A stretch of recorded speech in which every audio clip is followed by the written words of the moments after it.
Let me tell you how influence works.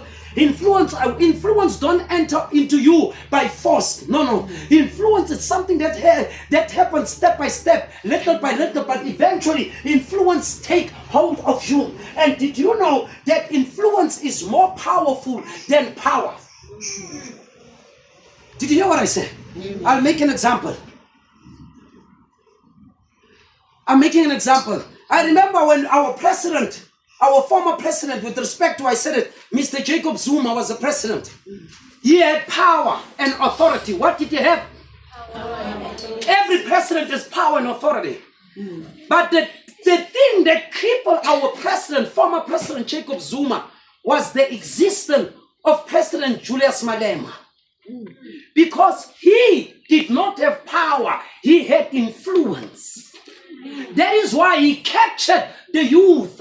When he captured the youth, then those with power collapsed. But he had influence.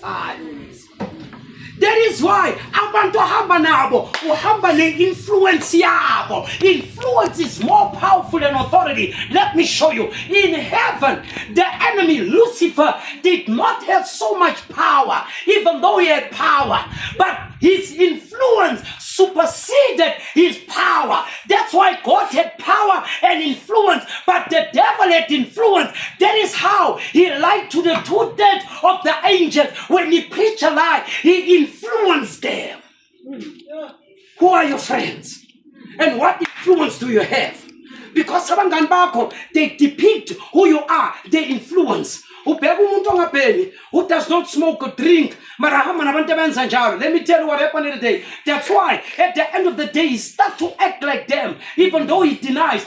Peter Peter was the influence of Jesus Christ. You remember when they came to Peter, but when you were with them, Peter said, I was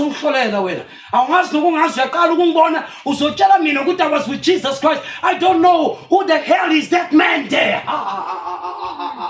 They kept quiet. But Tula, second one came. No, but it was man. When I know you walk with that man.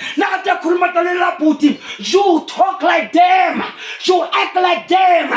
To Peter, I don't know who is that fellow. Do I and that fellow look alike? Look at him and look at me. I don't know who is the so-called Jesus Christ. I don't know him. And he got away with murder. Then came the last one. What the beggar put on you talk like him. You dress like him. You walk like him. Everything that you do, it's like him. You are just like the fellow who's been convicted of crimes that he never committed. Before Peter went, according to the passion of the Christ, what to Jesus? Before the cock crows 3 times, you would have denied me to the core. After the cock has crowed, Jesus turned his eyes eyeball for an eyeball right in the eyes of Peter. When Peter looked at him, and then came the message, Peter, before the cock crow, you shall have denied me. And after that, the cock crow. Amen. You see what ate Peter is that this man who is in chain, what he spoke is taking place now. Amen. You know what's the thing that eat people in the hell?